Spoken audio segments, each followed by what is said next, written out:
This is why you hate modular synths. Kick drums. Pretty handy in the grand scheme of things, mainly because techno, amongst other things. But if you don't have a module like a Bassamillis iteratus, or a Bassamillis iteratus alta, or a peaks, or a peak, or a braids, or an all-in-one module, you have to, yeah, that's right, synthesize it.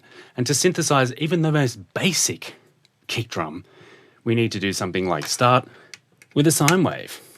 So we'd start with a sine wave, we'd send it to a VCA, and we turn it up there. We can hear that it's like a 50 hertz hum also, whatever you feel is the right sound for you. Then I want to take that and I want to take my pattern from my sequencer, my trigger sequencer, the trigger man in this case, and I want to trigger an envelope. And I want to take the output from that envelope and I want to open up the VCA. Wow, that is a terrible, terrible kick drum. Now, if we want to make that better, which obviously we do, we can do some really simple things. We want to send some modulation to the pitch of our DPO to kind of create a click at the beginning of it. But I don't want to use the same envelope because the same envelope is not going to yield a good result, because this is a logarithmic curve, which is making the roundness of the body of the kick, but it's not making the click. And so I can't make a click with a logarithmic curve. So what I'm going to do is I'm going to mult out our pattern from our trigger man. There we go. And send that into another envelope. From that envelope, we're going to send that to, do it with a mult because we might use it twice, to the exponential input of our DPO. Wow, instantly better, but kind of not better. It's kind of like a really basic kick, synth kick drum. It might be something you'd hear from the 80s. We want to make it dirtier. So why don't we take our source, the sine wave, which is really quite clean, and filter it through a low-pass filter which has a saturation circuit. I'm using the pole 0 in this case, and plug it in.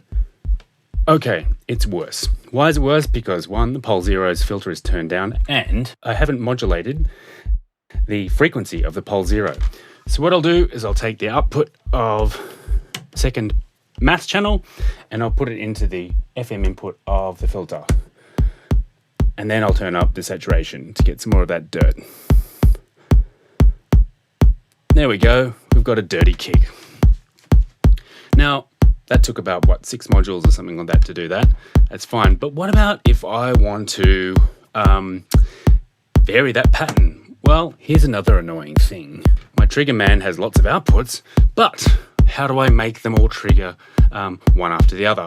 Well, in this case, I need to use a switch, don't I? So I'm going to take the output from my trigger man and plug it into a switch. And I'm going to then bridge pattern 1 across to my switch. And then I'm going to send pattern 2 across to my switch. And then I'm going to get the switch to change by choosing another output on my 4MS QCD, which will then switch between the 2 patterns. All that just to make a kick drum which is triggered by 2 different patterns. And this is why you hate modular synths.